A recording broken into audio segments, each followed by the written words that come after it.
देखिए, जो व्यक्ति के पास एनर्जी है ना, संगठन के पास जो ताकत है, तो चाहे विपक्ष में रहो चाहे पक्ष में रहो, वो एनर्जी जनता के लिए लगना चाहिए।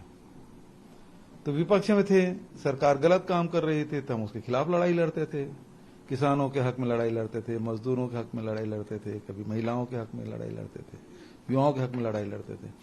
सरकार में आए तो उसको योजना बनाकर उस क्रियान्वयन करने में पूरी ताकत लगा रहे हैं, और जमीन में दिखता भी है। हमारी ऐसी कौन सी ऐसी योजना है जो धरातल पर ना उतरा हो, केवल कागज में रह गया, ऐसा कोई योजना नहीं है। आप देखेंगे यदि ऋण माफी योजना सबसे बढ़िया क्रियान्वित हुआ, 2500 रुपये क्विंटल में धान खरीदी, सबसे बढ़िया क्रियान्वित हुआ। लघु उपज खरीदी की व्यवस्था सबसे बढ़िया क्रियान्वित हमने किया। बिल एडिशन किया, वो भी क्रियान्वित हुआ। गोधन न्याय योजना वो ऑनगोइंग प्रोसेस है।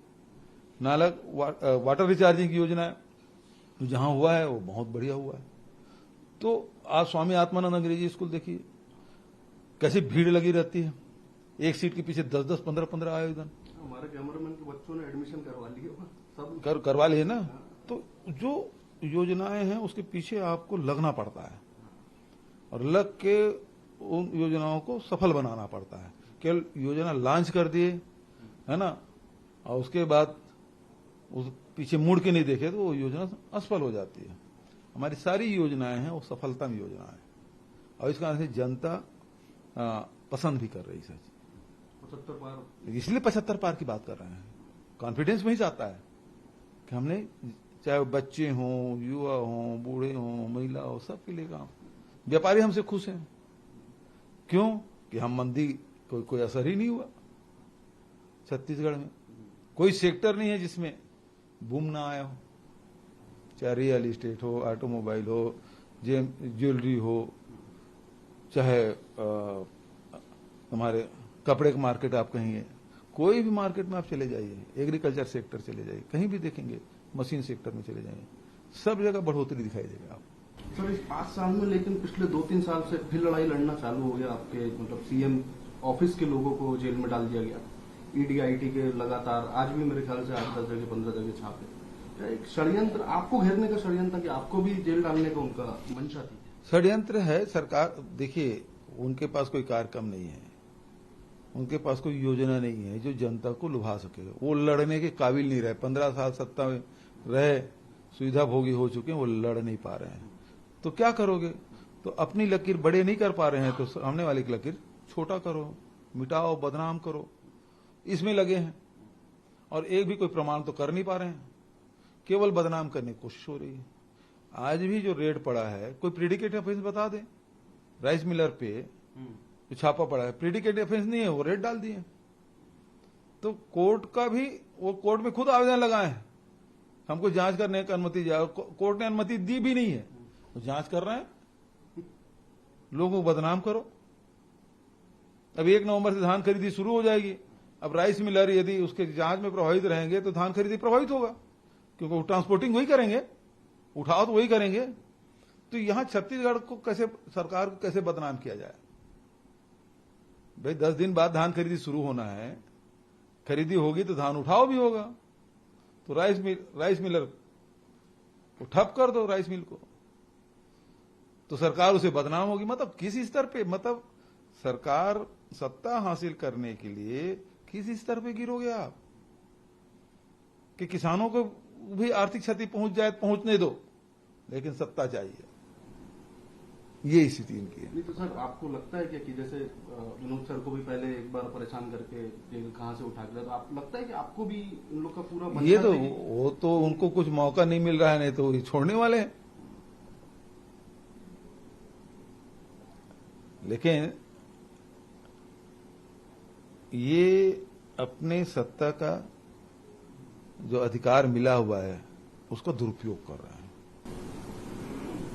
सर, आपने लकीर छोटी करने वाली बात कही और सत्ता का दुरुपयोग करने की बात कही। इसी बीच बीजेपी एक और नया आरोप लगाती है कि महादेव ऐप में दाऊद का पैसा लगा है, पाकिस्तान का पैसा आया है, छत्तीसगढ़ कांग्रेस के पास भेज रही है, और तमाम मुंबई से लेके कहां तक ये मूर्खतापूर्ण बात, इससे हास्यास्पद बात और क्या हो सकती है? पूरे देश में शायद एक आध राज्य कार्रवाई की होगी, छत्तीसगढ़ सरकार ने कार्रवाई की, 450 लोगों की गिरफ्तारियां हुई, 450। और उसमें हमने खुद ही कहा, लुकआउट सर्कुलर हमने जारी करने के लिए आदेश दिया कि जो महादेव ऐप है, जो संचालक है, उसकी गिरफ्तारी होनी चाहिए, वो विदेश में है। और दूसरी बात यह है कि ऐप बंद करने का काम राज्य सरकार नहीं कर सकती, ये केंद्र सरकार करती है। तो मेरा आरोप ये है कि ऐप बंद नहीं कर रहे हैं तो क्या आपने चुनावी फंड तो नहीं ले लिया उनसे? क्यों कार्रवाई नहीं कर रहे हैं? ये महादेव ऐप चल क्यों रहा है हिंदुस्तान में? उसकी गिरफ्तारियां क्यों नहीं हो रही है?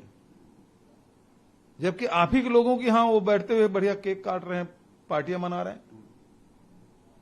क्यों कार्रवाई नहीं हो रही है? हमने तो कार्रवाई की, आप कार्रवाई क्यों नहीं कर रहे हैं? आपके क्या संबंध है? क्यों? सबसे बड़ा सवाल तो ये जो आरोप लगा रहे हैं कि ये दाऊद और पाकिस्तान वाला, क्या ये पैसा वो उन लोग क्या जा रहा है सर? किसके पास? जैसे किसका ये लोग पैसा? आरोप लगा रहे हैं कि कांग्रेस के पास पैसा आ रहा है दाऊद से, पाकिस्तान से। अरे सबसे बड़ी बात यह है कि ऐप का पैसा आम जनता सट्टा खेलती है, वो पैसा लूट रहे हैं, बर्बाद कर रहे हैं, और ये तो सट्टे पे जीएसटी लगा रहे हैं। और है तो आप कार्रवाई क्यों नहीं कर रहे हो? हमने तो चिट्ठी लिखी है आपको, आप हमारे लोगों को पकड़ रहे हैं जिसके यहां कुछ नहीं मिल रहा है। सलाहकार को पकड़ रहे हैं, उसके घर छापा डाल रहे हैं, वो ईडी क्या छापा डाल, मिला क्या? कुछ नहीं। तो केवल आपका उद्देश्य बदनाम करने का है। कार्रवाई करो ना आप। उसको अभी तक क्यों नहीं पकड़े? और वो नहीं पकड़े, मान लो आप खोज भी कर रहे हैं और नहीं पकड़ा गया, तो ऐप क्यों नहीं बंद करते? वो केंद्र सरकार कर सकती है, क्यों नहीं किए? तो सवाल इस बात का है कि उस ऐप के जरिए जो पैसा जा रहा है, उससे आपका कोई भया दोहन तो नहीं कर रहे हैं आप? सबसे बड़ी बात थी। सर, बीजेपी एक और आरोप पत्र रिलीज करती है, और जैसे फोन पे आता है वैसे ही आपके नाम को जोड़ते हुए भू पे लॉन्च करती है, जिसमें वो क्लेम करती है कि इसमें जो कांग्रेस ने करप्शन किया है वो हम दिखा रहे हैं, कोल स्कैम। अरे लॉन्च किया, किसी ने देखा क्या? आप जबरदस्ती को उसको प्रसिद्धि दिलाने की कोशिश कर रहे हो आप। वो तो कोई जान नहीं रहा था, मैं तो भूल ही भी गया था वो लॉन्च किए करके। कोई छत्तीसगढ़ के लोगों को किसी की याद नहीं है, आप ही जबरदस्ती कर रहे हो। कुछ नहीं। उसमें वो मेंशन करते हैं सर कि गौठान में इतना घोटाला हुआ है, जो हमारी फ्लैगशिप स्कीम है सरकार की, उस पर इतना।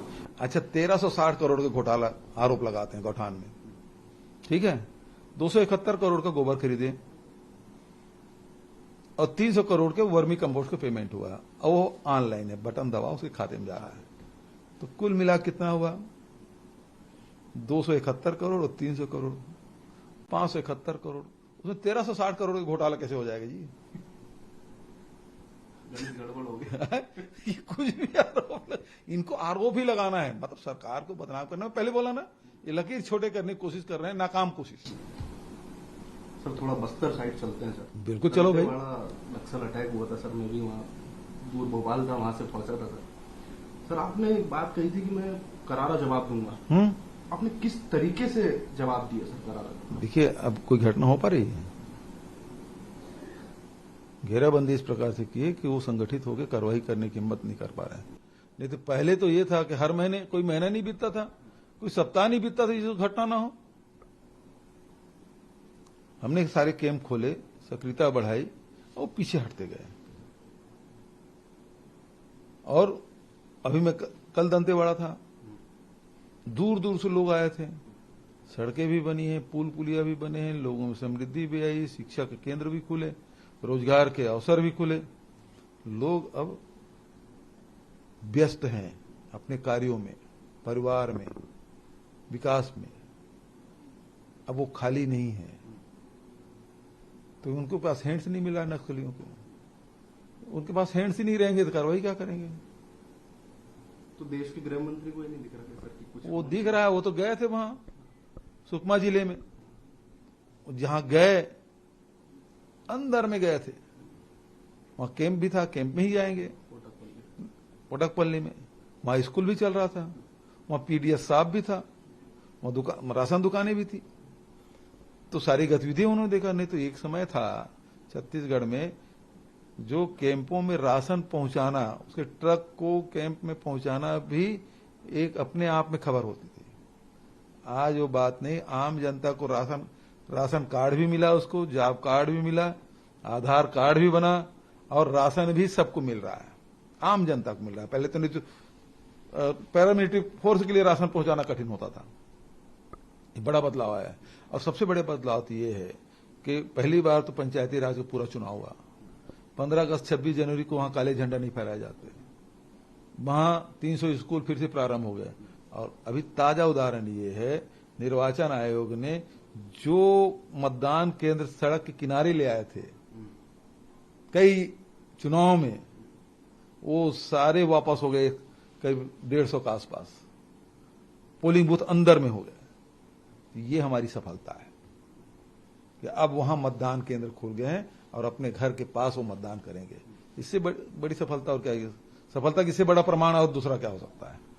सर, रिलीजियस कन्वर्जन की बात करती है बीजेपी की, बस्तर में ये कन्वर्ट हो गया, अपने शव नहीं गड़ा रहे हैं, कई घटना भी हुई क्या उसमें।